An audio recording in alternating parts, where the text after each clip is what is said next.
Indicar que en la exposición de la ponencia que voy a realizar no me voy a centrar tanto, aunque veis los 3 puntos en los que lo he estructurado, que es organizativa, en la cuestión de proceso laboral y la reforma sustantiva laboral. La letra A y la letra C van a ser bastante breves. La letra A, básicamente, porque ya ha sido objeto de un análisis mucho más certero y mucho más detenido en anteriores webinars realizadas por la asociación, y me voy a centrar sobre todo en la parte de la letra B, que es la procesal laboral. La C, como luego veremos, es una reforma prácticamente mínima, aunque no sabemos qué trascendencia va a tener. Como digo, la letra A, la organizativa, en cuanto al impacto que tiene en los jugadores de lo social esta ley orgánica, pues esta es una visión propia que yo tengo después de tanto tiempo en los juzgados de instancia, antes de pasar a la sala.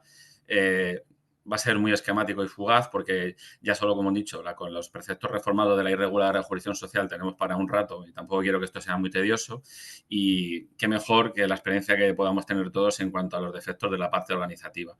Como puntos de la cuestión organizativa de la estructura, pues si leemos la reforma, se crean los tribunales de instancia, aunque la mayor parte de la reforma se dedica a un lenguaje inclusivo.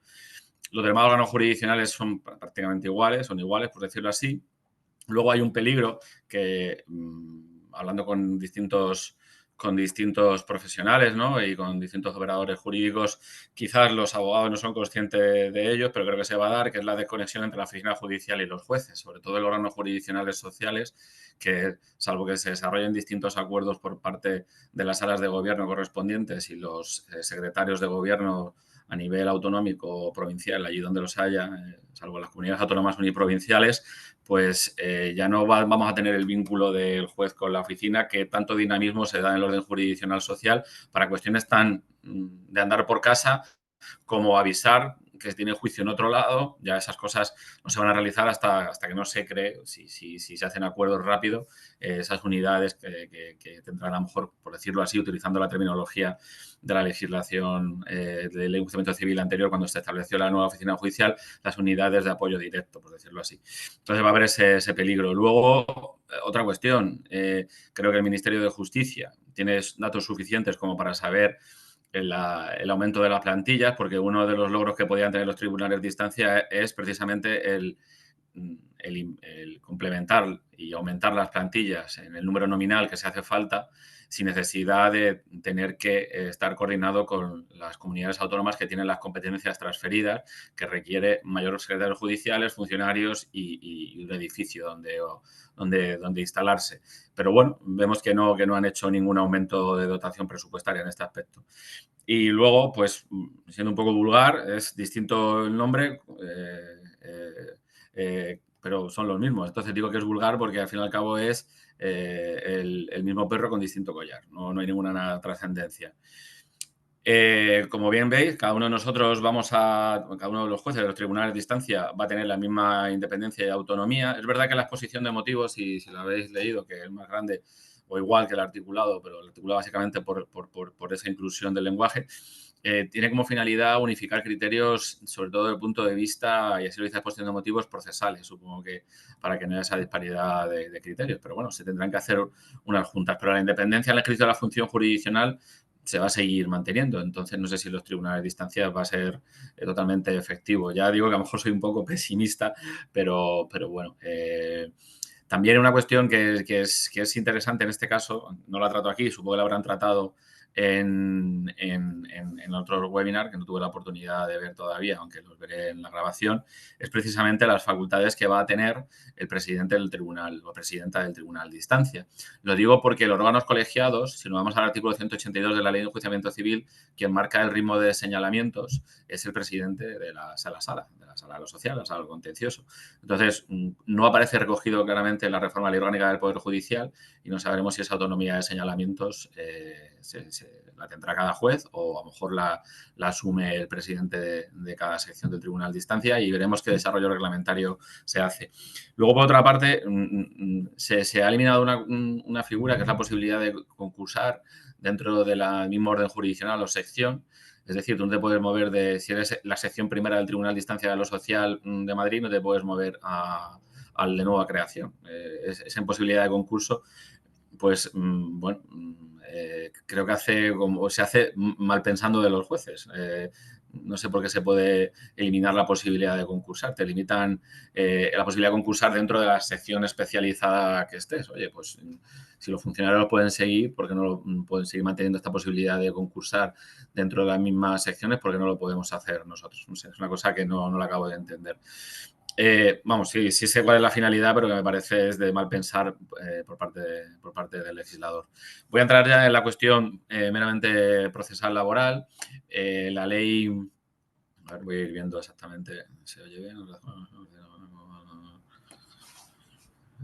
Bueno, voy a ver la cuestión de la procesal, laboral, se modifica por el artículo 24 de esta ley, se modifica la ley reguladora de jurisdicción social. Hay muchas cuestiones, yo voy a tocar algunas de ellas como más relevantes, principalmente una de ellas, que es la cuestión de la aportación de prueba, que ya bastante conflicto y dudas e incertidumbres se generan entre los propios operadores jurídicos, así en algunas sesiones en las que ya he participado, pero bueno, también en nuestro caso voy a tocar otra cuestión más, aunque sea muy levemente. Una de estas cuestiones leves es precisamente la reforma del artículo 50 de la Ley Reguladora de Jurisdicción Social.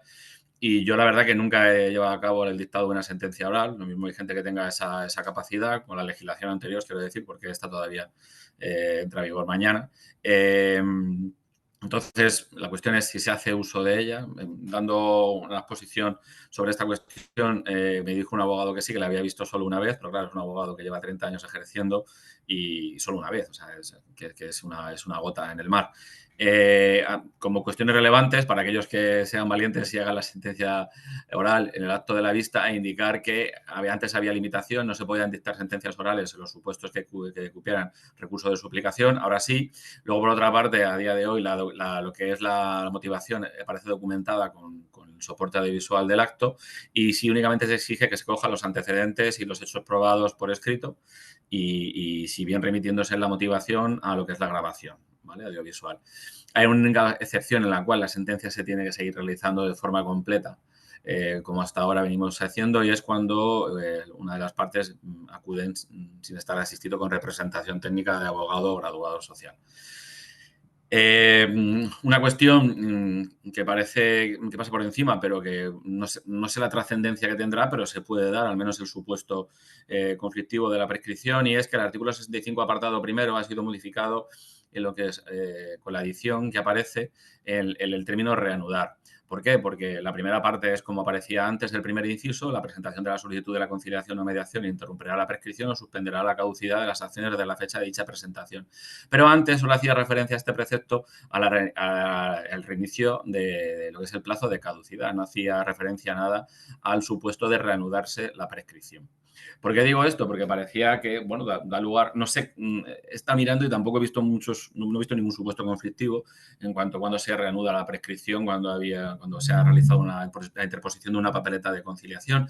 Pero, bueno, se podía plantear en los supuestos así limítrofes del plazo de la prescripción que algunos órganos jurisdiccionales entendieran que hasta que no se ha realizado el acto de conciliación o al acabado el plazo de gracia de 15 días, no se reiniciaba nuevamente, de nuevo se reanudaba, mejor dicho, porque el reinicio para la caducidad, no se reanudaba para la prescripción el plazo. El legislador ha querido introducir también esta posibilidad en términos equiparables al reinicio de la caducidad, al supuesto de reanudarse para la prescripción en el plazo que aparece aquí. Bueno, esta es una novedad que tampoco creo que vaya a plantear muchos supuestos, pero sí aparece reflejada en la reforma del artículo 65, apartado primero.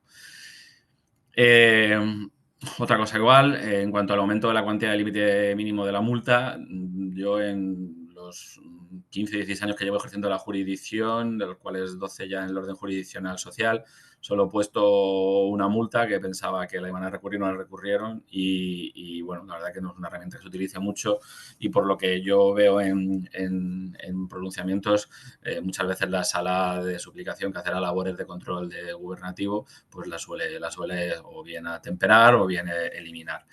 Y por eso mucha gente en la instancia no hace uso de esta facultad. Pero bueno, aumenta la cuantía máxima a 6.000 euros, que esa es la cuestión relevante de la reforma. Luego, una cuestión también importante, que es el artículo 82, se reforman los actos de conciliación y juicio.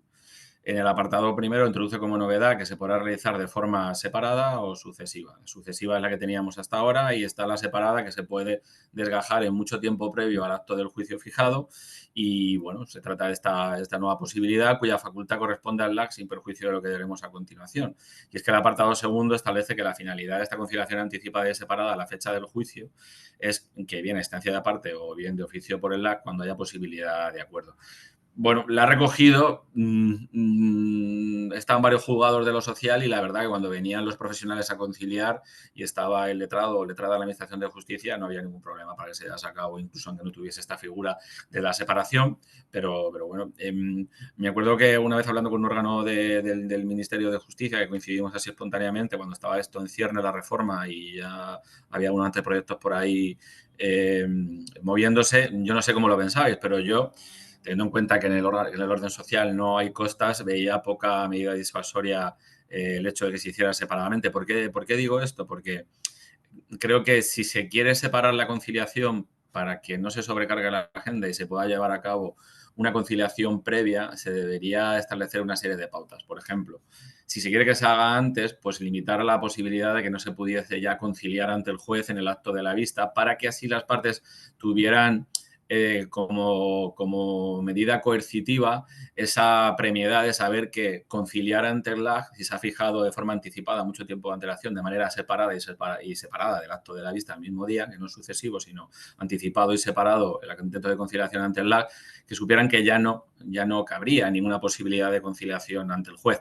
Alguna medida disuasoria, porque si no esto no va a cambiar absolutamente nada. O limitar, por ejemplo, la posibilidad de que se pueda llegar a un acuerdo. Es verdad que luego la capacidad de transacción que rige el principio dispositivo del artículo 19 de la Ley de Enjuiciamiento Civil se viene aplicando y no se podría limitar. Pero haber hecho algo más para que fuese efectiva esa conciliación previa de forma separada. Luego, la conciliación se tiene que hacer, en todo caso, cuando sea anticipada, en el plazo de 10 días que habrá que esperar y siguientes a la notificación, y salvo los plazos cortos de aquellos procedimientos que sabemos como son tutela de derechos fundamentales o bien vacaciones, pues en los plazos cortos se tendrán que realizar al menos con 5 días de antelación, ¿vale? Vamos al artículo Totem, sobre el cual se plantean muchas zonas de dudas, zonas de incertidumbre, así lo he querido calificar, y es precisamente este artículo 82, apartado quinto. Sé que está soltado así el mamotreto y a lo mejor se ve de una forma muy reducida, pero bueno, también parto con que nos podemos acercar a leerlo en primer lugar o también en segundo lugar seguro que ya habéis tenido oportunidad de leerlo.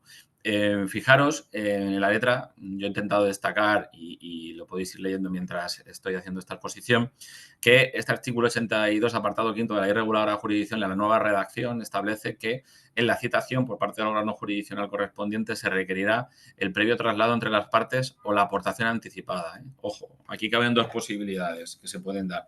O bien que las propias partes se lleven a cabo el traslado de la prueba documental o pericial, que es lo que establece este precepto, o bien la aportación anticipada ante el juzgado y se entiende que, como se incorpora al expediente judicial, se dará traslado a las partes informando de que ya están incorporados al expediente digital las pruebas documentales o periciales aportadas. Y aquí llega lo importante también, que es con 10 días de antelación al acto del juicio, ¿vale? A continuación, vamos a ir desgajando cada una de las cuestiones así más o menos conflictivas o que nos pueden generar dudas a la hora de resolver lo que se pueda desarrollar sobre este precepto. Y os voy a apuntar también a una serie de cuestiones. Establece que la prueba deberá aportarse en formato electrónico, salvo los supuestos de ciudadanos que no tengan esa posibilidad en la comunicación con la Administración de Justicia. Y establece a continuación una serie de supuestos en los cuales se va a admitir a ambas partes que estos, y fijaros, documentos, dictámenes, medios e instrumentos relativos al fondo del asunto se puedan aportar con posterioridad cuando ocurra una serie de supuestos. Al fin y al cabo, este artículo 82, apartado quinto, toma lo que ya viene recogido en la Ley de Enjuiciamiento Civil en cuanto a la aportación de documentos con posterioridad al momento de la interposición de la demanda o la contestación. Y es que sea de fecha posterior, siempre que se acredite no se ha podido obtener con anterioridad, que sea de fecha anterior, pero que no había tenido conocimiento de la parte, y luego lo que siempre que se hacía, por ejemplo, en el órgano jurisdiccional y civiles, determinada documentación que dependía de registros, etcétera. Yo digo que cuando se trata de documentación pública, ahora decir que no la ha podido obtener resulta un poco ilusorio, porque anteriormente a lo mejor si pedías al registro civil, al registro de la propiedad, etcétera, etcétera, determinada documentación, y tardaban en contestarte porque era todo por correo electrónico. Hablo ya hace tiempo. Desde hace un tiempo a esta parte, con la comunicación electrónica, pues se podrá aportar justo con la demanda o la contestación. En este caso, en el escenario que estamos nosotros, en el plazo de los 10 días anteriores, ¿vale? Que es en el acto, antes del acto de la vista. Os estaba hablando desde el punto de vista de los juicios civiles cuando ocurría este problema, pero que trasladado en nuestro caso, habrá pocas situaciones en las cuales se diga que no se podía obtener estos documentos de registros públicos o incluso privados, teniendo en cuenta que muchos de ellos es el propio usuario a través del certificado electrónico los puede obtener al instante. A continuación también es importante señalar el último párrafo, que solo estoy haciendo mención de una forma explicativa, dado que posteriormente vamos a profundizar.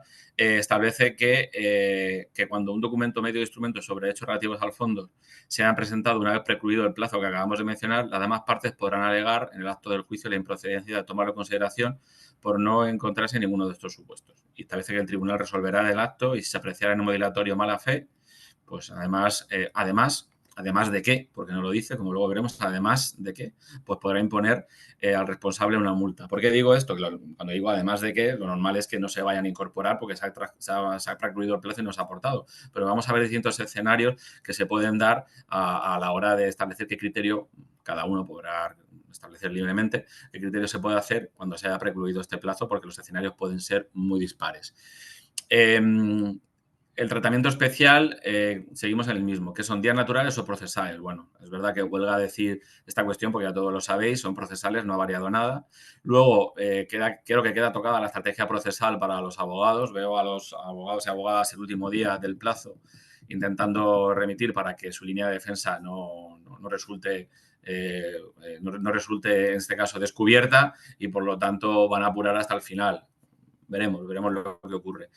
También supone gran preparación de toda la prueba con toda la dificultad que van a tener ellos, porque claro, muchos abogados de empresa me decían, es que la empresa no me hace caso hasta el último día que ve que tengo el juicio. Pues habrá que hacer un poco de pedagogía, hacerles ver el peligro que ellos pueden tener. Ya entramos en cuestiones mucho más estructuradas y mucho más simplificadas de cada uno de estas zonas de certidumbre que os mencionaba. Una de ellas es precisamente que el artículo 85, apartado segundo, su primer párrafo, se refiere solo a prueba documental o pericial. Utiliza la conjunción disyuntiva o, yo creo que debería haber sido y o, es un error de redacción, porque deberán de presentar las dos. ¿Por qué solo estos dos medios? Es la cuestión que a mí me genera duda. ¿Por qué se refiere solo a prueba documental o pericial? ¿Qué sucede con la reproducción de la palabra, imagen y sonido? ¿Qué sucede con los instrumentos que permiten llevar a cabo el archivo y conocer los datos relevantes en un proceso?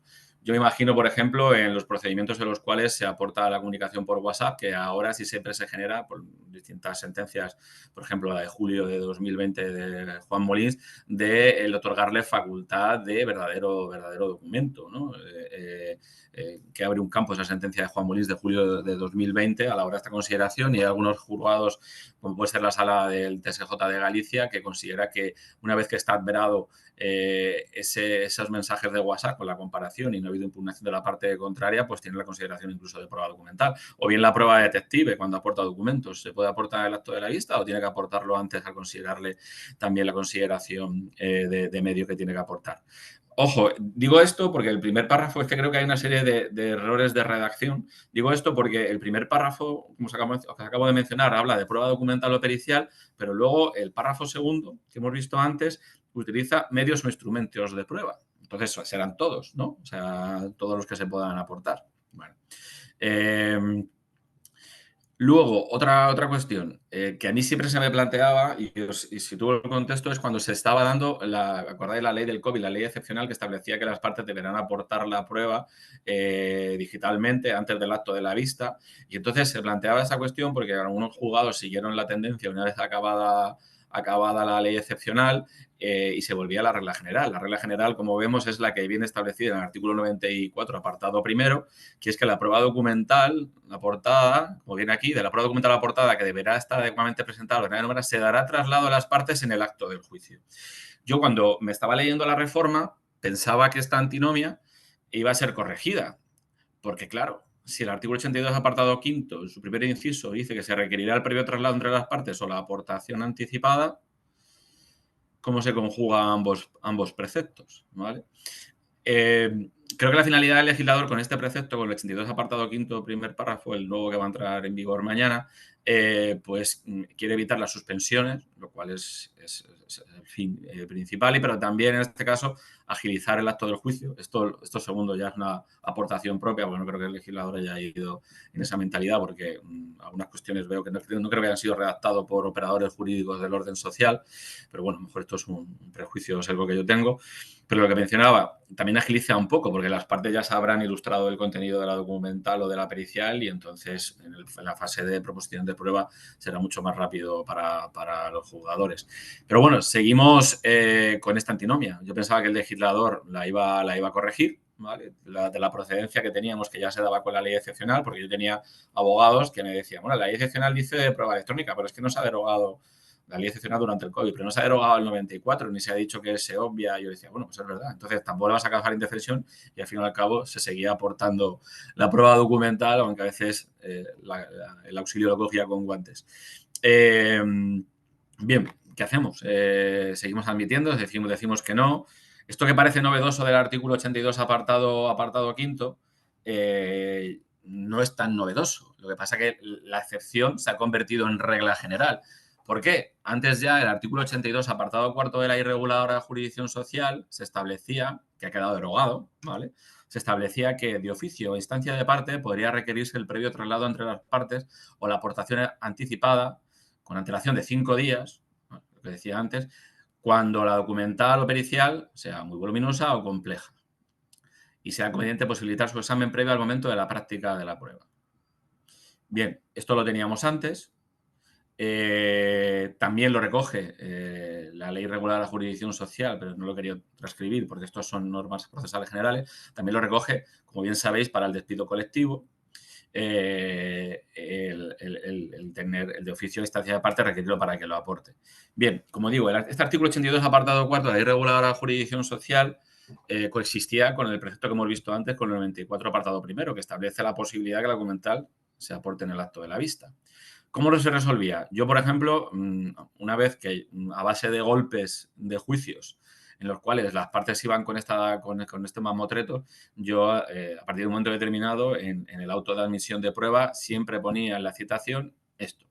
De oficio se requiere a las partes para que en el plazo de 5 días antes del juicio se aporte no de traslado de la prueba documental o pericial que por su razón de volumen o complejidad reúnan estos requisitos para que se lleve a cabo la aportación anticipada. Yo lo ponía, tenía un modelo y ahí en los juzgados que iba lo ponía. Ahora, sucede una cosa y es, si no lo cumplían, ¿qué efecto tenía si no cumplía el requerimiento? Yo en el acto de la vista decía a la parte, cuando veía ese tocho grande, ¿no? Veía ese carro de documental, pues le decía, bueno, se le ha requerido, usted no ha cumplido el requerimiento. Había gente que daba traslado a la otra parte, evidentemente, ¿vale? Porque para ver si le causa indefensión. Y bueno, la verdad que en el social, a diferencia de otros jurisdiccionales, donde se es más riguroso, como en el civil, que también celebra bastantes juicios, que la gente siempre aprovecha estos impedimentos formales recogidos en la ley procesal para evitar la incorporación.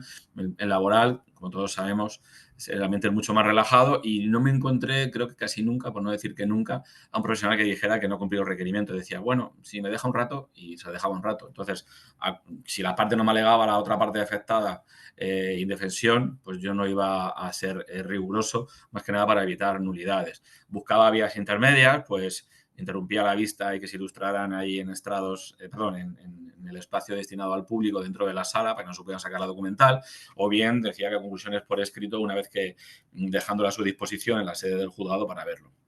En todo caso, con la nueva regulación, creo que esta excepción se ha convertido en regla general y el paradigma distinto. Por eso yo a los profesionales les recomiendo que para mayor tranquilidad lo aporten 10 días antes del juicio.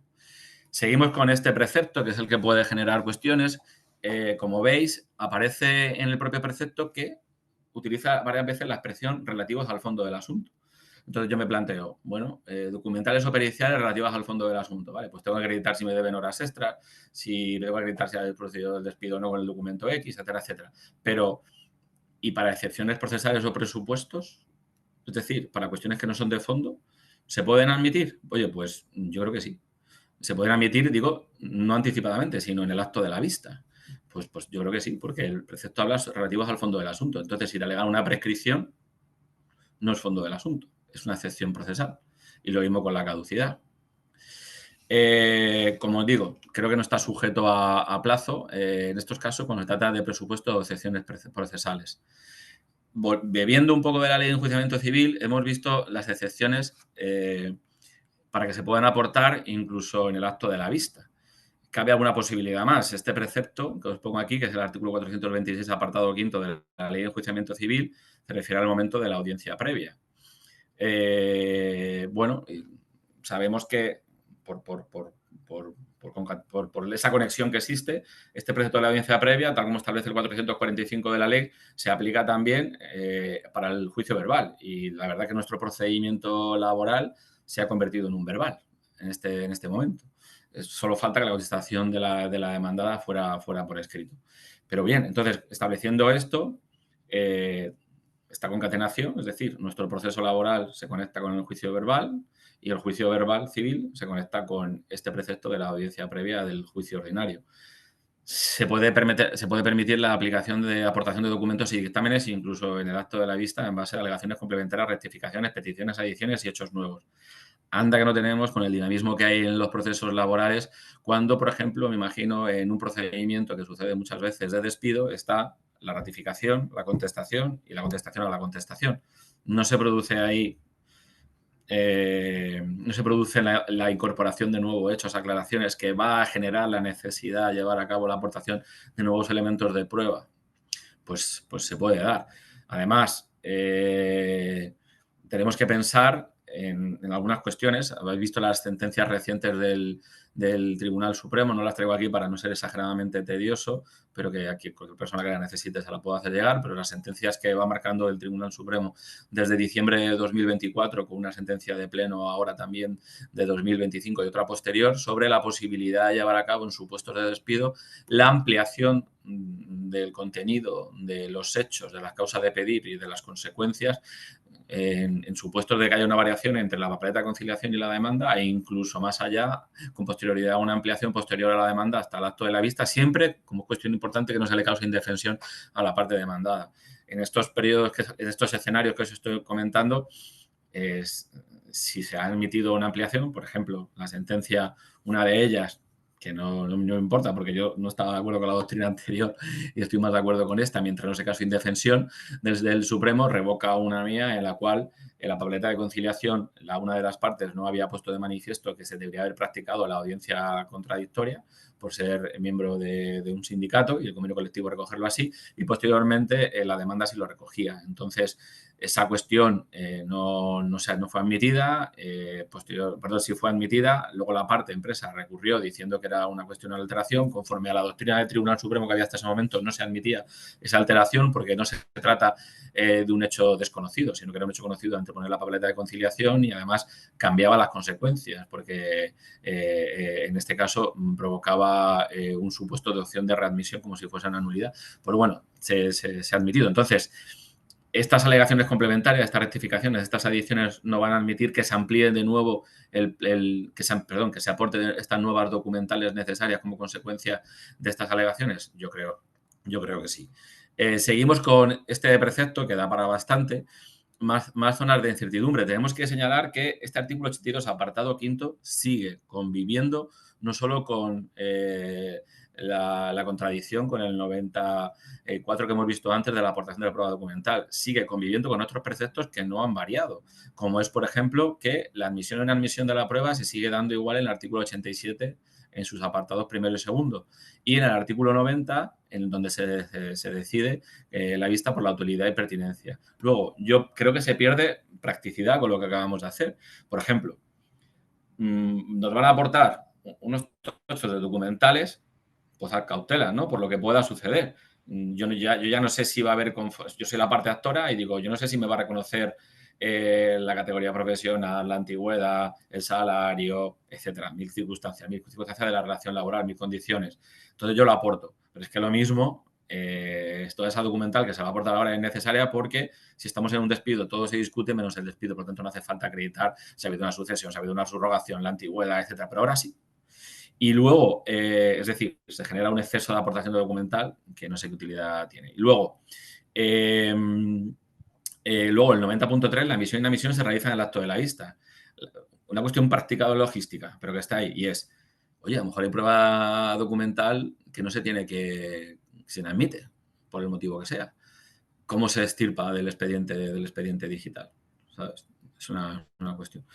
Sigue manteniéndose los plazos cortos, que son los procesos especiales, en el 90.3. Es decir, esto no ha variado y si antes eran 5 días, ha pasado a 10, pero los plazos cortos siguen poniendo lo mismo, que son los 3 días. ¿Vale? Algunos supuestos vengo aquí, como es cuando se trate de juicios de tutela de derechos fundamentales que se celebran los 5 días, pues entonces en este caso tiene que ser antes del acto del juicio, 3 días, y en las vacaciones 5 días entre la admisión de la demanda y la notificación al acto del visto se celebra el juicio, pues 3 días antes se le pide la anticipación de la prueba.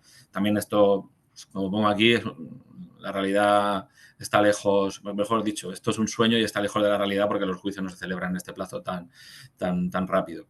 Luego, esa instancia de parte o es de oficio. Su inadmisión a la hora de llevar a cabo la preclusión del plazo para presentarlo. Fijaros que el trámite de admisión y inadmisión por el juez no ha variado, se sigue haciendo en el acto de la vista, como os digo. ¿Qué sucede si el juez de oficio no lo rechaza y la parte no insta? Pues que no pasa nada. Yo creo que incumplimiento de esto, si no causa ninguna indefensión, no pasa absolutamente nada. Si la parte no se ha dado cuenta, la perjudicada, por este plazo precluido, pues no cabe alegar luego, por ejemplo, en su aplicación la nulidad por la emisión de esta prueba documental que es relevante para resolver el proceso porque no has hecho ninguna protesta ni nada en el momento oportuno. ¿Vale?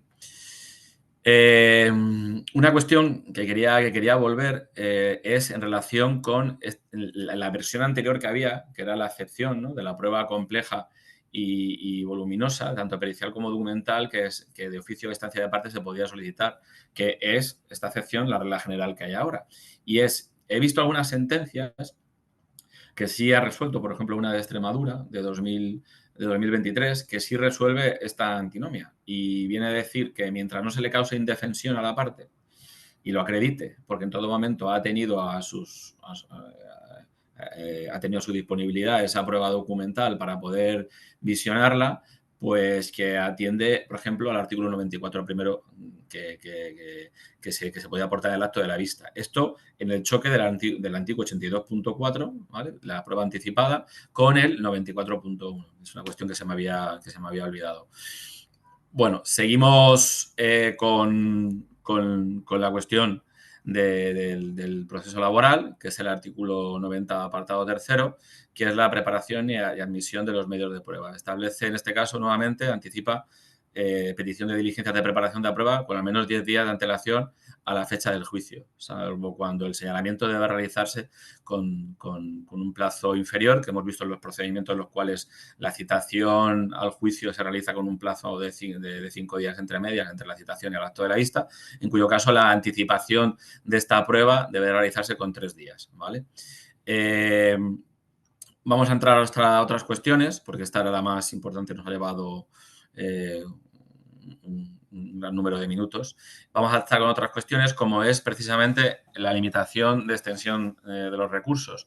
Se ha establecido que, bueno, quizás para nosotros es intrascendente, pero lo cuento como curiosidad, que la Sala de Gobierno del Tribunal Supremo va a tener ahora la facultad de llevar a cabo la limitación de la extensión máxima de lo que es el recurso, con una serie de características, una especie de libro blanco que se va a hacer, que ya hacía de estilo, ¿no?, de tal letra, con tanto espacio, etcétera, etcétera. Y se va a limitar. Creo que habían dicho, no lo sé, creo que eran 25 hojas o algo así.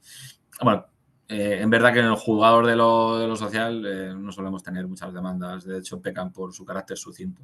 Y se plantea la duda si eso se va a replicar a los tribunales superiores de justicia, que no tienen este amparo normativo que sí establece el 210 apartado tercero.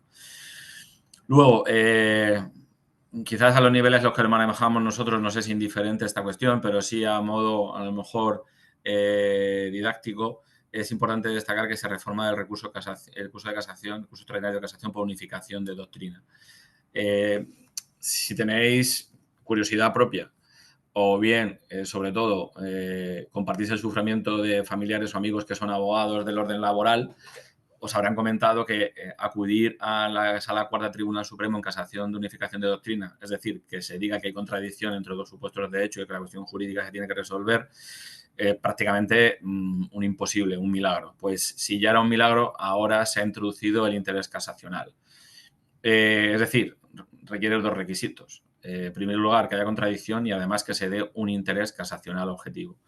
¿Qué son supuestos de interés casacional objetivo? Son conceptos ahora que tendrán que ir rellenándose por parte de la propia Sala Cuarta. Es verdad que tenemos un poco la referencia de lo que establece la Sala Tercera, que lleva ya varios años, no puedo comentar, no me equivoco, 3, 4, 5 años con este recurso en interés de la ley, pero tendrán que completarse estos tres supuestos de interés casacional objetivo, que uno es si concurre circunstancias que aconsejen un nuevo pronunciamiento de la Sala, si la cuestión posee trascendencia o proyección significativa y si el debate suscitado presenta relevancia para la formación de la jurisprudencia. No hace falta que se den los tres, es decir, se tiene que dar la contradicción con alguno de estos tres, letra A, B, C o con uno de ellos, ¿vale? Luego hay una cosa que es interesante, bueno, que a lo mejor en la práctica algunas veces se ha hecho, yo no voy a ser mucho más buenos que los demás y alguna vez sí he dictado algunas inadmisiones por providencia en cosas de prueba por lo rápido que es en vez de por auto, ¿vale? Pero bueno, hay una cuestión que sí es trascendente. Ahora se va a limitar y antes se hacían las inadmisiones por parte de la Sala Cuarta por auto, donde motivaba, por ejemplo, porque no hay contradicciones, hacía un análisis y ahora la inadmisión, conforme al artículo 125, que es el ordinal número 10 que veis abajo, se va a realizar por providencia, con lo que ello supone, la verdad. A mí me parece que es un poco afectar a la tutela judicial efectiva a la hora de saber por qué tus supuestos no incardinan. Pero bueno, son opiniones. ¿Por qué digo esto? Porque al fin y al cabo, con estas últimas reformas, estas dos últimas, del recurso casación, purificación de doctrina y la providencia, lo que se intenta básicamente, y yo creo que es un tema de decongestión, acabar, que ojalá lo hicieran también para los juzgados de lo social y para las salas de suplicación, acabar un poco con el exceso de recursos que llega a la Sala Cuarta del Tribunal Supremo. Aquí siempre hay dos posiciones en lucha, ¿no? De que el Tribunal Supremo está para casos relevantes, pues como ocurre, por ejemplo, con el Tribunal Supremo americano, que tiene también esta facultad tiene otro nombre, pero de interés casacional para ver cuando un caso tiene esa trascendencia que merece que el Tribunal Máximo del Orden Jurisdiccional Ordinario se pronuncie. Y por otra parte, gente que dice, es que al fin y al cabo se está limitando la tutela judicial efectiva con todos estos requisitos añadidos que se están dando.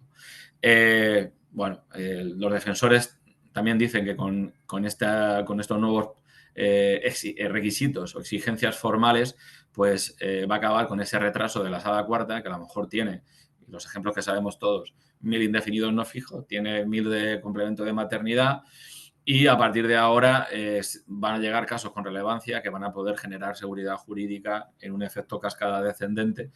Es decir, va a llegar al Supremo un caso más rápido en el tiempo que el ponerse a la cola ese caso rápido porque tiene 1000 reproducciones de casos previos, con los ejemplos que os he puesto de los indefinidos no fijos o el complemento de maternidad del artículo 60 de la Ley General de la Seguridad Social. Entonces, ese caso conflictivo que tiene un efecto expansivo a nivel autonómico en España, pues va a llegar antes porque van a llegar menos casos a la Sala Cuarta del Tribunal Supremo, se va a crear más rápido la doctrina jurisprudencial y ese efecto, pues como digo, en cascada va a afectar a todos los demás que tendremos ya la seguridad jurídica reconocida. Viendo de una ponencia sobre la cuestión de esta reforma del recurso de casación, purificación de doctrina del magistrado de la Sala Cuarta, don Juan Molins, él intentaba con una labor pedagógica hacer ver a todos los oyentes que estábamos recibiendo es precisamente de dónde procede y cómo se entiende. Entonces, una ponencia realizada en la Escuela de Verano del Poder Judicial, ahí en el Pazo de Marillán, creo que es, pues en ese momento, en el año 2000, un vicepresidente del Tribunal Constitucional dijo que, claro, que tenían un colapso de recurso de amparo que impedía atender los casos que eran más relevantes. Entonces, cogían, como ya he mencionado antes, el criterio similar al Tribunal Supremo estadounidense, que tiene esta doble dualidad de jurisdicción ordinaria y además un modo jurisdiccional en la labor de velar por su constitución, ¿vale? Como Tribunal Constitucional, pues únicamente los casos elegidos por el propio tribunal. Esto del año 2000, ¿qué derivó? Pues derivó en esta Ley Orgánica de 2007, que establece en el artículo 49 de la Ley Orgánica del Tribunal Constitucional que en los supuestos de demanda, por ejemplo, el recurso de amparo, justificará la especial trascendencia constitucional del recurso. Y hay una cierta discrecionalidad por parte del Tribunal Constitucional a la hora de admitir los recursos de amparo.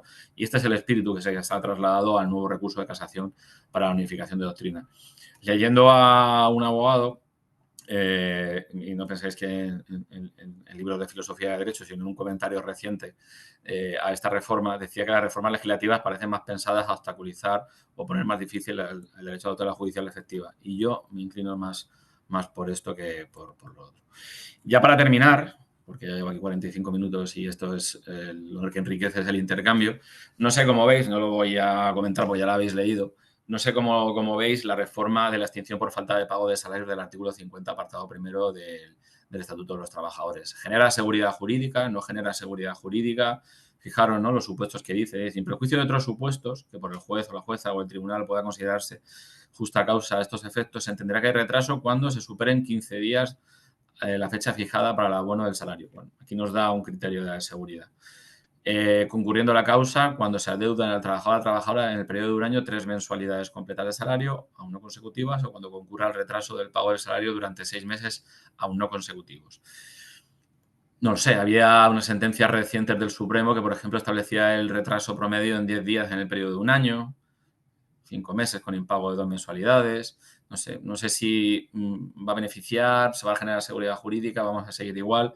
Yo aquí lo dejo abierto porque no tengo un criterio claro y será la casuística la que nos vaya dando los golpes reales. Bueno, pues yo pongo fin a mi intervención y espero que podamos intercambiar opiniones. Muchas gracias.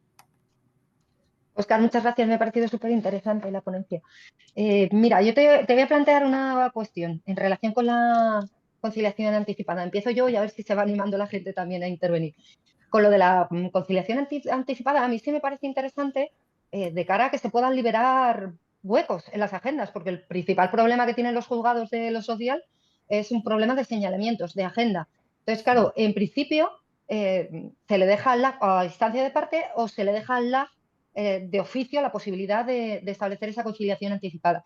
Pero, ¿qué te parecería a ti la posibilidad? Yo no lo tengo claro, no tengo, pero se me ha planteado la duda al amparo del artículo 182.2 de la Ley de Enjuiciamiento Civil, que es la que nos permite a nosotros, a los magistrados, establecer criterios para fijar los señalamientos, si nosotros podríamos dar algunos criterios para esa fijación de conciliación anticipada. Lo digo porque en el artículo 182 te habla de los criterios para los señalamientos y trámites equivalentes. ¿Podríamos entender que esa conciliación anticipada sería a lo mejor un trámite equivalente?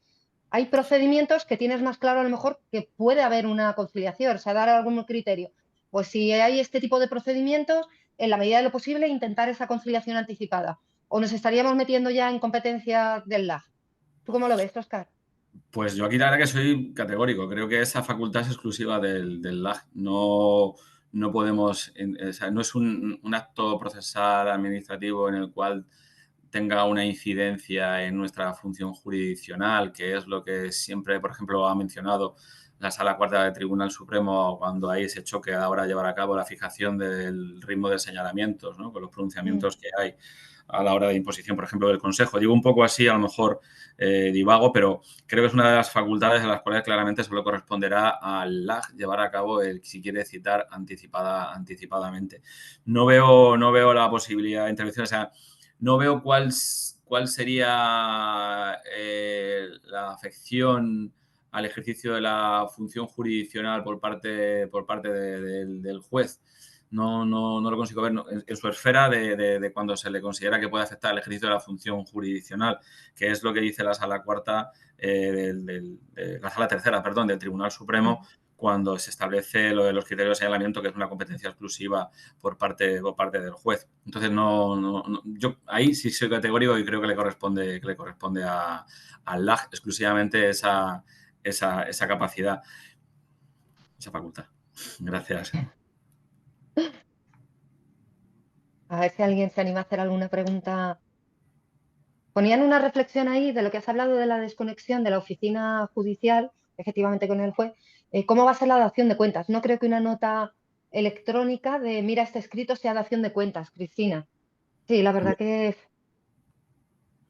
Sí, o sea, yo sé cuando se lo he explicado a unos abogados, sobre todo, que van a perder la agilidad de lo que hacían a la hora de decir, dile al juez que vengo ahora, porque ahora tampoco sé cómo van a organizarlo por espacios, porque en principio están haciendo en las comunidades autónomas con competencia transferida, porque el Ministerio de Justicia lo tiene muy claro, las RPP, pero bueno, es verdad que en nuestro caso, para las secciones laborales de los tribunales de distancia, esto entra en vigor a partir del 31 de diciembre de 2025 y es en los cuales, en los comunicados que hemos tenido de nuestro portavoz de la reunión de secretario de Estado, el portavoz de la asociación, ha dicho que en los cuales irán viendo a la hora de su integración porque van a ser un poco los más problemáticos. Pero oyendo por ejemplo, oyendo de las conclusiones de los propios presidentes de los tribunales superiores de justicia que han tenido, han exigido una actuación rápida e inmediata por parte del Consejo General del Poder Judicial a la hora de fijar una serie de cuestiones que la ley es muy precisa, es muy vaga. Estamos viendo,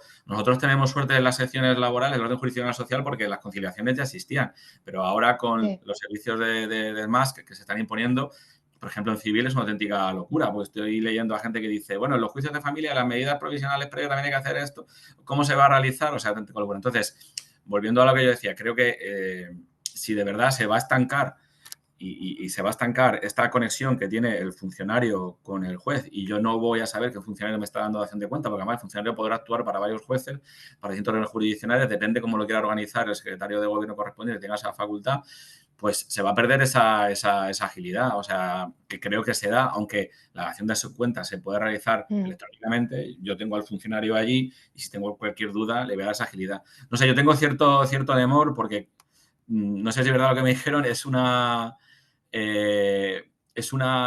norma que tiene que salir sí o sí porque nos han dado subvenciones por el New Generation pero me parece que se va a ser un poco contraproducente esta desconexión que va a haber entre la oficina judicial y el juez. Establece las facultades la propia nueva ley orgánica de que, como decía anteriormente, se pueda por parte del secretario de gobierno correspondiente, no sé cómo lo van a articular, una serie de funcionarios se adscriban directamente al juez unipersonal para poder tramitar. Por eso yo lo llevaba un poco a las unidades de apoyo directo de lo que se llamaba antes la nueva oficina judicial, que en muchos territorios como Andalucía nunca ha entrado en funcionamiento, pero claro, yo tendré que tener a alguien para dar agilidad a esas cuestiones. Así que nada. Aquí una compañera dice, no creo que el señalamiento separado de conciliación y juicio sea posible organizarse fácilmente la nueva estructura oficina judicial. Sí, sí, por ejemplo. Luis Enrique creo que quería hacer alguna pregunta. Sí. A ver si... Sí, ¿se me oye? Sí, sí. Hola, bueno, ante todo, muchas gracias por la presentación. Soy Enrique Nores de la Universidad de Valencia, no tengo nada que ver con la jurisdicción y la verdad es que tenía ganas de seguir la ponencia. Se me ocurren 500.000 preguntas, me parece muy interesante, pero me quería centrar en una cosa muy concreta sobre lo que comentaba del artículo 82.4, ¿no? Esos términos aparentemente alternativos entre se da traslado o es una presentación anticipada, porque creo que también está relacionado con la interpretación que quepa dar del artículo 94.1. A mi juicio quedaría superado. ¿En qué sentido? Yo creo que aunque eso ya estaba antes, en el fondo está relacionado con las singularidades del proceso laboral y la manera que tienen de relacionarse las partes, en la medida en que no es necesaria la representación letrada, ni la intervención de procurador, ni nada. Entonces, en la medida que haya una representación profesional obligada a actuar con los medios electrónicos, se llevará a cabo el traslado. Y ese traslado será automático, porque así se deriva desde la reforma del año pasado, el Real Decreto Ley del año 2023, el 6-2023 o 9-2023, el de la digitalización de la justicia. En el artículo 44 dice que eso tiene que ser necesariamente automático, que en el mismo momento en que yo lo subo, automáticamente tiene que estar en el otro lado. Entonces eso yo creo que lo salvaría. Y en cuanto a las consecuencias de la presentación fuera de plazo, esa es uno de los principales problemas que me surgen a mí, es el relacionado con las consecuencias. Las consecuencias, efectivamente, está. Ese además es el que se puede considerar como improcedente, que no se va a admitir esa prueba. Pero entonces, en esos casos, claro, si el día del juicio se intenta presentar, como no la ha presentado con esos 10 días de la antelación, la consecuencia debería de ser la improcedencia. Parece que el régimen debería ser el mismo que el del artículo 87, es decir, que se proteste por la no admisión y después que en su caso pues ya se recurre con la sentencia. Pero ¿y si se admite y es la otra parte la que considera que no se debe de haber admitido? Porque la protesta del 87 es por inadmisión, no por admisión. A mí la única solución, no sé si estarás, perdón que os tutee, ¿eh? No, no, sí. La única solución que se me ocurre es que tal vez fuera ahí aplicable la previsión del artículo 92. La vulneración de los derechos fundamentales da lugar a esa reposición oral que se resuelve oralmente y que después se puede volver a plantear en el futuro. Porque en el fondo también hay un derecho fundamental, que es el de contradicción o audiencia derivada de la tutela judicial efectiva. Y después me preocupan también las sanciones, porque dice, bueno, tienes esto y además las sanciones del 75.4. En los límites del 75.4, pero los límites cuantitativos o también los límites procedimentales. Y me explico. Ahí hay un batiburrillo de previsiones de las sanciones y de dónde se imponen y los límites en el 66, en el 97.3 y ahora en el artículo 83 y también el 75, que es de todo menos claro, porque las del 75 parece que vayan por vía gubernativa. Sin embargo, en el artículo 97.3 son las que se imponen en sentencia. Entonces, estas se impondría en su caso a través de la sentencia. No, no hace falta que me contestes, ¿eh? O sea, te digo mi Sí, sí, sí, angustia. A sí. lo mejor me dices, pues mira, ahora Eso mismo no me lo había planteado y no pasa nada. ¿Esas irían por sentencia o tendrían que abrir la vía gubernativa? Y no me enrollo más porque no quiero robaros tiempo, solo agradeceros que haya podido conectarme. Pues muchas gracias, Enrique, por tu aportación y reflexiones en muchos de ellos. En esta contrarreflexiones que planteas, pues muchas de ellas las comparto las dudas, sobre todo por la facultad de cómo se tiene que tramitar esta imposición de la multa, que yo creo que tiene que realizarse igual que del otro precepto del 75 que venía anteriormente, cuando llama la fe. Pero en relación con lo de la aportación de la prueba que comentabas anteriormente, yo, por ejemplo, teniendo en cuenta la dinámica que hay en el orden jurisdiccional social, o sea, cuando has pasado, a lo mejor me he ido transformando, ¿no? Y esto ya son criterios particulares que uno aplica. Yo sí veo los pronunciamientos de las salas de suplicación cuando estaba en la instancia eran, no sé si decir exageradamente, que no lo digo en tono peyorativo, pero eran exageradamente protectores a la hora de llevar a cabo el obtener una justicia material, que creo que es muy propia con la propia naturaleza que tiene el orden jurisdiccional social, donde prima esto, aunque haya limitaciones de cuestiones procesales que limiten ese uso exacerbado de la cuestión material. Pero también procedo del civil, ¿no? Donde nos estudiábamos tanto y chocaba al principio. Quizás me he ido relajando y al principio cuando celebraba juicios era yo el que tenía mayor intervención en los juicios a la hora de limitar determinadas infracciones que quería que eran procesales ante la parte. Pero yo, al fin y al cabo, mi criterio era a lo mejor se ha incumplido, lo digo por la cuestión de no aportación en el plazo, pero que os decían otras cosas, a lo mejor se ha incumplido, pero yo no lo planteaba de oficio, ¿vale? Es decir, yo no lo plantearía de oficio. Y entonces, si de repente lo plantea una de las partes, le preguntaría, ¿usted considera, se le causa indefensión? Pues se le puede causar defensión, sí, no, veríamos, pero creo que la madre del cordero está en la indefensión, porque imaginemos, no lo ha aportado 10 días antes, pero lo ha aportado 8 días antes. Ha tenido la posibilidad de visualizarlo. ¿La causa de indefensión? En esta sentencia del Tribunal Superior de Justicia de Extremadura pasaba algo parecido. Y donde la ratio decidendi de por qué considerar que no se había producido una nulidad de actuaciones del artículo 193 de la letra A del recurso de suplicación era, a la hora de extirpar esta prueba, era precisamente que, bueno, no se había cumplido el plazo, el anterior supuesto que regulaba el artículo 82, apartado cuarto, de la aportación 5 días de prueba documental voluminosa, porque se había aportado dentro de los 3 días y había tenido la posibilidad de ilustrarse. Y primaba la indefensión. Es decir, primaba la ausencia de indefensión y, por lo tanto, no se admitía el motivo de nulidad y ahí se quedaba la sentencia. Pues habrá que ver las partes. Entonces, yo creo que, aunque dice que se puede considerar precluido, yo como juez no sé si nos están pidiendo ese celo que tiene el juez de lo civil, lo digo porque yo sí he sido juez de lo civil, no sé cómo será lo de contencioso en este aspecto, en el cumplimiento de estos requisitos, pero yo en el laboral, si la parte me la indefensión, yo tiraba para adelante, porque claro, si no se causa indefensión, no se puede declarar luego la nulidad, aunque se incumpla esa norma procesal. Y bueno, estas son las dos cuestiones que están unidas. La de separada es apreciación de oficio de la inadmisión del plazo. No. Y creo que, como os digo, la figura esencial está en la indefensión. Os pongo el ejemplo este que os he dicho de los 7 días. A mí en el acto de la vista me tendré que alegar muy mucho a la parte afectada por no haber cumplido este plazo de la indefensión. La indefensión puede ser precisamente simplemente con que te diga, es que el compañero ha tenido más tiempo que yo de antelación para preparar su línea de defensa. Y ahí entonces sí que sería el debate, porque si no dice, por ejemplo, eso, sino de no he tenido tiempo suficiente para leerlo, te da igual que sean 10 días o 7, me tendrás que ilustrar.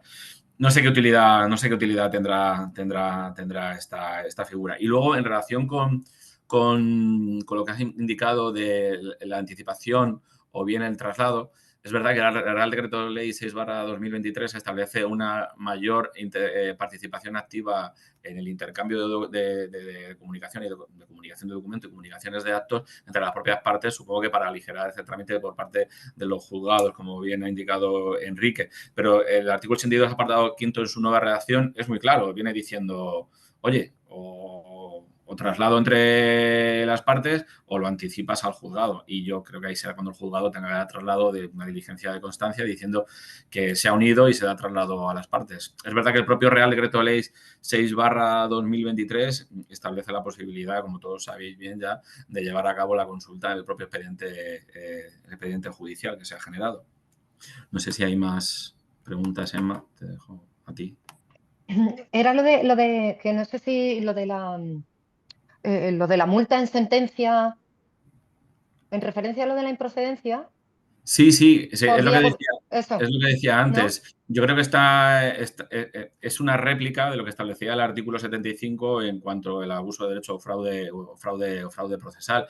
Pero no lo sé, o sea, yo creo que o sea, no sé por qué han puesto esa coletilla. Yo creo que con la inadmisión ya le estás penalizando, porque Claro, pero parece, Óscar, le- ¿tú cómo lo piensas? Porque parece que como estás ya celebrando vista y es en el acto de la vista donde tienes que pronunciarte sobre la improcedencia o no, si además en el caso de que consideres que es improcedente y se aprecian esos supuestos, a lo mejor ya casi no sé si sería en sentencia cuando habría que ponerlo. Sí, evidentemente. O sea, oralmente en el acto de la vista no. Lo que quiero, hombre, porque no recoge que se hará oralmente. Eso tienes que motivarlo. Pero lo que quiero decir que lo veo poco práctico. O sea, si a la parte le vas a penalizar con la inadmisión, encima le vas a poner una multa porque consideres que es fraudulento. No veo su lógica. O sea, te inadmito y te multo. Y mucho menos es te admito la prueba, porque además pone el precepto como además de que, supongo que será de la inadmisión, se podrá interponer la multa. Yo lo veo muy limitado. Estás penalizando a alguien con la inadmisión de una prueba y además ponerle una multa. No sé, no lo veo práctico. Pero sí, se hará en sentencias separadas siguiendo el trámite del artículo 75. Eso sí, quien vaya a hacerlo. Mira, te plantean una serie de, no están exactamente preguntas, pero sí cuestiones que hacen referencia. Si la prueba que presentan las partes 10 días antes de la vista no está debidamente numerada o no cumple las especificaciones técnicas, ¿se debe requerir de subsanación? Bueno, está aquí es ya, como dicen algunos profesionales, ¿no? Está la fuente del derecho, ¿no? Que está ahí la costumbre, los principios, y en este juzgado se hace lo que yo digo. Entonces, es verdad que existe una instrucción en la ley del expediente, creo que es una instrucción o una circular, discúlpame porque yo no lo he aplicado en la vida, pero por ejemplo en un juzgado, los juzgados de lo social de Madrid, hay juzgados que sí lo hacen, se van a circular una instrucción sobre el expediente digital, tanto la ley estatal como por de desarrollos autonómicos, que luego se realizaron, creo que es la ley de 2005-2015, disculparme ahora mismo porque no esperaba esta pregunta, en la cual se establece cómo tienes que llevar a cabo la aportación de prueba. Entonces, si no se cumplen los requisitos, pues sí te pueden requerir de subsanación. Creo que la inadmisión de plano no se puede realizar. Mira, la compañera creo que lo hace, que es Patricia Rodríguez, establece lo del OCR en el PDF y todo eso, pues sí, creo que se le puede requerir. Lo que no puedes hacer es inadmitir de plano. También ya corresponderá a la diligencia de cada orden jurídico, cada juzgado y principalmente a la contraparte, aunque esta expresión queda un poco fea, para la otra parte contraria, que ha aportado bien su prueba, el fiscalizar que en la nueva aportación de prueba con los requisitos técnicos formales que se exige no suponga una puerta abierta a esa parte de aportar nueva documental, porque entonces sí se estaría incumpliendo el precepto. Mira, otra cuestión de Ana. Si en la citación se olvida hacer referencia a ese previo traslado o aportación anticipada, ¿podemos entender que la ley establece taxativamente ese plazo para aportación de la prueba? Estoy pensando en estos primeros días y en los modelos de decreto y citación incompletos. Pues lo que ha respondido Marta a continuación, soy todo plenamente de acuerdo. ¿Por qué? Porque yo cuando os mencionaba anteriormente que cuando ya tenía cierta experiencia y lo que quería que los juicios fueran rápidos, hacía este requerimiento para que quien se leyera esos autos de admisión de prueba y de requerimiento de prueba, porque a veces todo se nos puede pasar, lo digo por los profesionales, pues lo aportaran para que el acto de la vista fuera más rápido. Entonces yo lo hacía por sistemática, en todo tipo de procedimientos, da igual la naturaleza que fuera. Pero claro, cuando alguna vez se nos pasaba, pues yo me lo comía con patatas. Es decir, si no le he requerido esa previa citación, después no voy a penalizar a la parte porque si pide nulidad va a tener toda la razón de ser. Así que en estos casos, si no se recoge en el modelo esta citación para el cumplimiento del 72.5, no va a poder exigir a las partes porque sí exige en la citación que se le requiera. Otra cuestión, si pueden pedir diligencias de prueba 10 días antes, lo que antes eran 5 días, ¿en ese plazo pueden requerir prueba a la otra parte? ¿Cuándo se aporta en el acto de juicio? ¿Como ahora o después? Ya, sí. La verdad que es buena pregunta, no la Puede había decir pensado. antes. Sí. ¿Se pueden pedir diligencias de prueba 10 días antes? Sí, bueno, es verdad que las dimensiones son distintas. En principio una es la prueba que tú puedas aportar o la que está... Mira, a raíz de esta pregunta que acaba de realizar Patricia, a mí me surge Patricia. una duda y es si el artículo 82 apartado quinto está diciendo que podrás aportar aquella prueba incluso posterior a los 10 días que no esté a tu disposición, principalmente haciendo referencia a algunos elementos de prueba que estén fuera de tu alcance de manejo o de acceso, entre ellos la que pueda tener la parte contraria.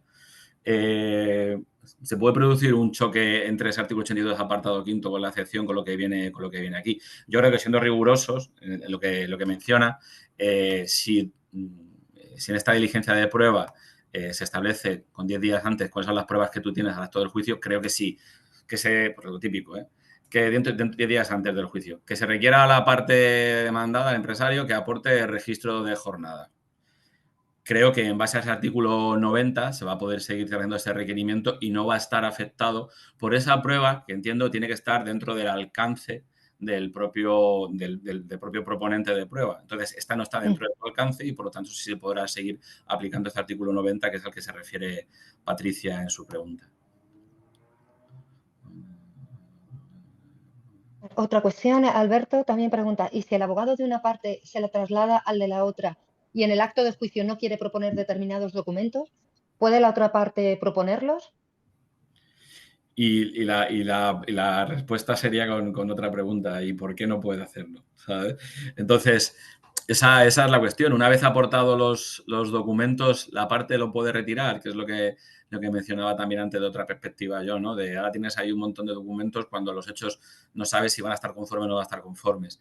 Entonces, ¿qué impide que esa documental cuya admisión e inadmisión corresponda a la parte... Es decir, la admisión e inadmisión ya corresponde al propio juzgador. Sería interesante, la verdad, el escenario en el cual, tal como plantea Alberto, ¿no? Que diga la parte, quiero retirar esta documental. ¿Qué impediría que la otra parte dijera, la documental que está unida al expediente judicial, quiero que se incorpore como prueba propuesta por esta parte? Ahora, esta salida que yo haciendo de forma sobrevenida tendría que ver si se trata, dos cuestiones, tiene dos impedimentos. Uno, creo yo, en primer lugar, que no se trate de una prueba que podía haber obtenido la propia parte que quiera hacerlo suya, en cuyo caso debería haberla aportado por 10 días, y otra, también creo que si quiere hacer la suya, sea una prueba que fuera desconocida y respecto de la cual no podría haber solicitado la diligencia previa del artículo 90 que ha indicado antes Patricia. Entonces, como es un supuesto bastante curioso, que no sé cómo reaccionaría en el acto de la vista, creo que tendría que ser estas dos opciones. Yo le preguntaría a esa parte que no había propuesto esa prueba y que quiere hacer suya, cuando quien la ha aportado y la ha propuesto la quiere extraer como prueba, decirle en ese momento que esta es una de las consecuencias de aportarlo con antelación, claro, porque antes el propio abogado decía la frescura de esta la quito, esta no, porque me perjudica, tal. Creo que yo como juez diría esto, alégueme usted porque esta prueba, que la parte que la ha aportado la quiere retirar, no la tenía usted a su disposición antes. Y yo iría a la parte. Y si usted la conocía, ¿por qué no ha pedido la diligencia de aportación previa dentro de los 10 días antes del acto de la vista? También se lo pediría. Como salidas a la pregunta planteada por el señor letrado Alberto. Bueno, perdonad que tome la palabra, en primer lugar para felicitarte, Óscar, por la extraordinaria presentación que has hecho, que lo que ha hecho es revelarme que todo el estudio que había hecho yo se queda muy superficial, ¿eh? Porque has planteado aquí cuestiones extraordinariamente interesantes que yo ni siquiera me había planteado. Pero claro, comentaba yo hace un rato al hilo de esto, estamos hablando, y es un poco vicio, porque todo el mundo hemos llamado siempre al 93 escrito de prueba anticipada, pero esto procesalmente todos sabemos que no es correcto. Y de hecho cada vez más juzgados de lo social, en sus propias resoluciones, advertían, oiga, le admito estas diligencias sin que esto signifique que esto es la admisión de los medios probatorios, ¿verdad? Lo que pasa es que, claro, si esto es así, cuando uno quería proveerse de diligencias probatorias de las que no podía disponer y pedía el auxilio judicial, que eso era el 93, el órgano judicial se pronunciaba anticipadamente, quizá con más cautela, porque claro, todavía no ha habido contestación a la demanda, no se ha hecho fijación de hechos controvertidos, ¿vale? Pero sí había un pronunciamiento en orden, digamos, a una utilidad y a una pertinencia que fuera muy grosera. Y oiga, esto que me está usted pidiendo no guarda ninguna relación. Ahora el problema es que a las partes se le da la libertad y se le exige, además, con un apercibimiento de no admisión, que también hay que preguntarse cuál es su alcance real, ¿vale? Oiga, todo lo que usted pretenda valerse, apórtelo, pero es todo lo que usted pretenda valerse, de lo que pretenda valerme yo. De tal manera que yo lo que estoy entendiendo aquí es lo mismo que he entendido con el 93 de siempre. Que yo le pido al juzgado, en el 93 clásico, yo le pido al juzgado, oiga, téngame usted para el día del juicio estos señores en la puerta y estos papeles ahí. O que los traiga a la otra parte y los tenga ahí. Yo los propondré después o no. Y usted me los admitirá o no. ¿Vale? Si los testigos me los tienen en la puerta, evidentemente la otra parte podía decir, no, no, pues ahora que entre Carolina, que no la he pedido yo, pero sé que está ahí, ¿vale? Era un riesgo que se corría. Pero claro, ahora soy yo el que me proveo de mi propia prevista prueba, ni siquiera prueba, ¿vale? Y la pongo ahí, en el expediente judicial. Lo suyo sería que si yo llego al juicio y he aportado 70 documentos y solo quiero aportar como documentos el 7, el 15 y el 24, todo lo demás desaparezca. Porque si el contrario quería que alguno de esos documentos, el 81, el 57, estuviese ahí, tendría que haberse provisto porque es obligación suya o es diligencia suya probatoria. Entonces, claro, yo veo dudoso. Primero, no creo que nadie vaya a utilizar el sistema, hablo como profesional y como investigador del derecho procesal, ¿vale? Hablo ya como doctor, ni siquiera como abogado. No creo que haya mucha gente que vaya a utilizar el sistema de intercambiarse la prueba con el enemigo. Y me apuro a decir incluso una cosa más, el que lo haga seguramente lo haga con fines aviesos, decir, pues yo le he mandado esto, pero no le ha entrado el correo, me lo ha devuelto, va a jugar un poco a eso, ¿vale? Ya abro aquí puertas del infierno, pero no puedo evitar decirlo. Todo el mundo va a mandarlo al juzgado, ¿vale? Entonces, al juzgado, al TSJ o a la audiencia, donde toque. Pero claro, yo lo voy a mandar ahí, yo por lo menos con la esperanza de que eso esté ahí y no se traslade a otra parte para que el día del juicio yo diga, de lo que he presentado, ahora quiero proponer como medios probatorios el 7, el 18, el 24 y el 33. Y el resto es como si no estuviera ahí. Sí, yo lo que entiendo que lo que precluye es mi derecho a proveerme de documentos de los que yo quiera valerme, no de prueba, porque la fase probatoria es posterior. Eso es lo que yo entiendo. No sé, Óscar, tú cómo lo ves, porque claro, esto es. Porque si no, ese vicio que tú has dicho ahí, estoy totalmente de acuerdo. Además, es que lo has identificado perfecto. Es decir, ¿cuál es la trampa? Pues yo aporto 7.000 documentos. Primero, es imposible que nadie los analice, es imposible que el contador los estudie, y a partir de ahí, en ese bosque de papeles, yo soy el dueño de mi prueba.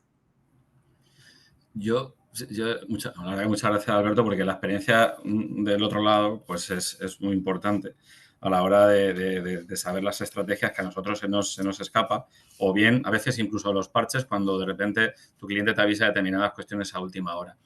Pero bueno, como somos uno de los países que tenemos la idiosincrasia de la picaresca y que mejor que esto se desarrolle, fíjate lo que planteas, a mí se plantea una cuestión y es, si vamos, como decía anteriormente Enrique, que se ha remitido a Real Decreto Ley 6/2023, este Real Decreto Ley 6/2023 permite ya no solo a los profesionales, sino al propio ciudadano afectado la posibilidad de acudir al expediente de la Administración de Justicia. Es decir, yo puedo ver, creo que es el artículo 16 o 17 de este Real Decreto Ley 6/2023, puedo acudir, tengo derecho a acudir y a visionarlo. ¿Por qué digo esto?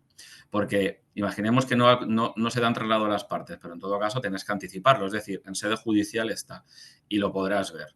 Dentro de este desarrollo que tú estás haciendo, si es 9 días antes del juicio, pues se ha aportado el 10º día antes del acto de la vista y yo soy un abogado diligente y el 10 lo estoy viendo y ya veo toda esa documental que a mí me hace referencia, lo digo como salida de estrategia si yo fuera abogado, y digo, leches, esta documental y esta, que a mí no me ven, que yo no tendría acceso a ella y que ahora el compañero por obligación del precepto la ha aportado, me viene bien. Yo si fuera abogado, de la otra parte, para evitar lo que tú dices, que se puede dar, que diga en el acto de la vista. Finalmente, antes de su admisión o la admisión, señoría, yo propongo que únicamente de los 70 folios sean del folio 1 al 20. Si yo soy abogado, lo que haría era acudir al artículo 90 y para evitarme ese peligro de que puedan decir, bueno, la disposición, porque también tenemos que tener en cuenta el artículo, creo que es el 283, en el cual las partes dispondrán la prueba y aportación de prueba que crean oportuna para las cuestiones que sean objeto de su defensa, de sus posiciones. Entonces, puede tener la propia parte que ha propuesto y ha aportado esos documentos cumpliendo los 10 días de antelación la facultad de retirar los que considere que no son oportunos antes de la fase de admisión y inadmisión. Claro que lo puede hacer. Ahora, si yo como abogado de la otra parte creo que ha aportado una serie de documentos los cuales yo tengo acceso, lo que haría es acudir a la vía del artículo 90, apartado 3º. ¿Sabes? Pero ya llegas tarde. Sí, llego tarde. Pero sí, tienes razón, es verdad. Se anula, Llegas tarde. Es que el plazo es el mismo. Es que yo creo que esto, perdóname, esto es una opinión personal. Después de haber analizado mucho esto, insisto, como investigador del derecho procesal, ¿eh? Ni siquiera tengo tiempo de pensarme si voy a hacer trampas y qué trampas hacer, pero como investigador no me cabe más remedio que pensar así. Es que aquí se estaba pensando probablemente en hacer una audiencia previa. Sí. Y se ha hecho una cosa que no tiene sentido. Porque, por eso te iba a poner. que yo por eso te iba a poner claro, es que si la parte demandada, de lo que pretenda valerse, lo puede decidir en función, y la demandante también, de la fijación de hechos controvertidos. O sea, es que no era ya esa decisión que tú tomabas de meto este documento, ahora no lo meto, ahora aquí te lo pongo, lo pongo. No, es que en la fase de admisión, de proposición, admisión de la prueba, es posterior a la fijación de hechos controvertidos. De hecho, no tiene sentido ninguna resolución en orden a la admisión e inadmisión de la prueba por su utilidad y pertinencia si no se han fijado hechos controvertidos. Porque sobre los hechos controvertidos, cualquier prueba que se proponga es absolutamente inútil e impertinente. Entonces ya no siquiera es una cuestión de estrategia. Es que la decisión sobre lo que quiero o no quiero proponer como prueba es una decisión técnica que su señoría debe valorar desde un punto de vista técnico. Si usted me obliga a mí a anticiparme a la fijación de hechos controvertidos de una manera tan bestial como es esta, que es de todo lo que usted pretenda valerse, pues depende de lo que quiera valerme. De lo que quiera valerme dando por controvertido todo, ¿no? Y ahí se ha abierto tú un melón que es muchísimo más interesante y que pone mucho más de relieve la deficiencia de esta reforma, que es todo lo que tenga que ver con cuestiones procesales que se suscitan en el momento. Y ojo, cuestiones procesales que no todas son procesales puras, porque la caducidad es una cuestión sustantiva, es una cuestión de fondo y de orden público. La inadecuación de procedimiento, la falta de litisconsorcio pasivo, es decir, la competencia jurisdiccional. Es que todas estas cuestiones que están sujetas a prueba. Estoy pensando en la falta o no de implantación en el conflicto colectivo, la falta de agotamiento de los medios de conciliación. Esa te la alego yo ahí en juicio y la tienes que probar tú. Es decir, yo creo, por eso ponía ahí un comentario al hilo de esto diciendo, estamos todo el rato hablando de prueba y creo que estamos perdiendo la perspectiva de que el que ha hecho la reforma no ha pensado cuál es la fase probatoria en el proceso laboral. Vamos, esto es un lamento que suelto aquí, nada más, perdona el tostón. Nuevamente, No, sí, lo entiendo. Esperemos que la buena voluntad de todos los operadores jurídicos que participamos en esto sea la que sepa solventar estas zonas, como digo, de incertidumbre. Fíjate, planteas una cuestión que es totalmente cierta. Cuando de repente en el acto de la vista se pone de manifiesto que la empresa es una adjudicataria de un servicio, de repente tienes que ampliar. ¿Y ahora qué? Ahora se amplía el plazo de los 10 días otra vez para aportar documental, por ejemplo. Porque claro, no ahora se puede. si interviene otro tercero, la administración pública, ojo, ¿se puede o no se puede? Porque si vamos, no sé si lo veis, al 426 apartado quinto de la audiencia previa del juicio ordinario que se aplica para el juicio verbal y que supletoriamente se puede aplicar para la ley reguladora de la jurisdicción social, ¿por qué no se puede? Si son hechos nuevos. Piensa, Óscar, en todas las reticencias que ha habido siempre en materia de medios probatorios aplicar supletoriamente la ley. Pero es más, Alberto, esa fecha de juicio, por esa necesidad de constituir válidamente el circunsocio pasivo necesario, ya no es la fecha de juicio. Hay una nueva fecha de juicio que impide que se pueda aportar 10 días antes de esa nueva fecha de juicio nueva documental. Bueno, que aquí, ahí sí es verdad que ahí sí podía haber fraude procesal, ¿no? Porque aquí abres otro melón que no se ha abierto nunca. Aquí abres otro melón que no se ha abierto nunca. Que es, oye, había 5 días para el 93, ahora hay 10, ¿vale? ¿Y qué ocurre si el juicio se suspende? Pues todo el mundo ha vuelto a dar otro 95, otro 93 siempre. Nunca nadie ha planteado que yo sepa, si yo ahora llego, tengo un 93, pido no sé qué, llego, se suspende por lo que sea, no ha venido el testigo no sé cuánto, no, o se ha puesto enferma la otra parte, o su señoría, lo que sea, se suspende. Pues venga, para el 17 de mayo vuelvo a tener otro 93 y nunca nadie ha dicho, no, oiga, su 93 ya lo agotó. Como nuevo señalamiento, pues otra vez 93. Es que, cuidado, porque es que eso ha ocurrido siempre. Y yo creo que yo por lo menos no tengo constancia, no sé si tú o alguien de los presentes, que se haya dicho, no, oiga, yo hubo un 93, en esta nueva suspensión hay otro 93. Y pues fíjate ahora, claro, es que esto...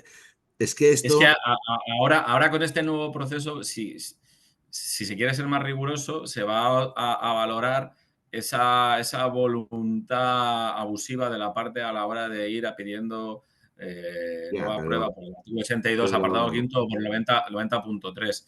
La verdad que sí. Mira, plantea Patricia una cuestión que es interesante porque dice, bueno, se puede dar ahora la posibilidad, al hilo que tú planteabas, Alberto, que esa prueba, como ya está aportada, pues por diligencia final el juez, si quiera considerarlo, que se queden unidas para resolver la cuestión que es objeto de debate. También se puede dar, la verdad. Yo no sé qué pasará, pero creo que después de todo este esfuerzo y de la hora y media que os llevo aquí aburriendo, hora y 20 minutos, creo que después todo va a seguir igual a lo que sucede, a como estábamos antes. No sé por qué me da a mí. Salvo que, bueno, se quiera hacer uso, pero creo que va a seguir siendo igual que estaba ahora y que no se va a hacer uso de esa facultad. Y, como digo, no creo que el juez de oficio vaya a mirar, no la aporta 10 días antes, precluido. No creo. Y Pero si bueno, se lo pide la otra parte, ¿qué va a hacer? Ya. Claro, yo lo ponía también por ahí. Acordaros cuando la Audiencia Nacional, cuando Ricardo estaba presente en la Audiencia Nacional, que si tú no aportabas con 10 días de antelación, te devolvía la prueba. Hasta que el Supremo le dijo, oiga, si la parte no ha cumplido el requerimiento, eso puede ser un acto de mala fe procesal, utilice usted la policía de estrados, le pone usted una temeridad, pero el derecho a la prueba es otra cosa. Ahora ya esto viene por Ministerio de la Ley, pero ¿estamos ahí? ¿O dónde estamos? ¿Estamos en Oiga, pues usted no la ha aportado y tenía a su disposición, porque el tenor literal de la ley más bien se parece al prexivo de una audiencia previa del ordinario civil, ¿eh? Eso, oiga, no Sí, se sí, admite. sí, sí, sí, sí, En sí. un ordinario civil, lo que tú propones y lo que tú aportas con la contestación a la demanda es prueba.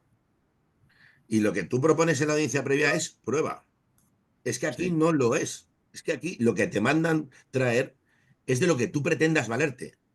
Y de lo que tú Mm. pretendas valerte significa que no es prueba. Lo será cuando tú la propongas y su señoría ilustrísima la considere pertinente y la admita.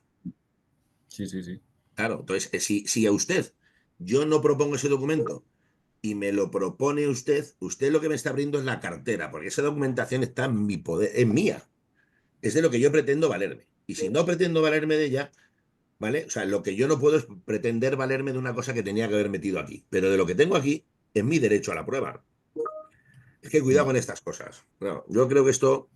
Y luego, claro, hay que ver el día a día. O sea, hay cosas, está claro. Yo lo de la conciliación está de 10 días antes y demás. Creo que eso es inviable. Y yo creo que aquí habrá muchos compañeros y magistrados de la instancia que saben que eso es imposible de llevar a cabo. Imposible. No voy a abrir ya el melón de que el LAC tenga que dejar constancia en el acta de las posiciones de las partes, lo que eso pueda significar en orden a considerar después o levantar una sospecha de duda de que se está prejuzgando con ese acta, cosa que se eliminó en el cambio de la LPL a la ley reguladora en el 2011, por eso se sacó a los magistrados de las conciliaciones antes. Yo creo que eso no favorece en nada, pero en fin. Bueno, que yo no hago aquí más que soltar lamentos, estoy soltando un tostón que no es mi Muchas objetivo. gracias. Muchas gracias, Alberto. Bueno, Emma, Pues sí, no, sí, si no hay más preguntas, si queréis lo dejamos ya aquí. Óscar, muchísimas gracias por la explicación. Yo creo que has ayudado a arrojar a un todos y poquito a de todas. luz sobre la reforma esta de la Ley 1/2025 y agradeceros a todos los que nos habéis acompañado vuestra presencia. Habrá que esperar a ver cómo evoluciona. Esto es cuestión de tiempo. Y muchísimas gracias, Óscar. Muchas gracias, saludos a todos, a todas. Adiós.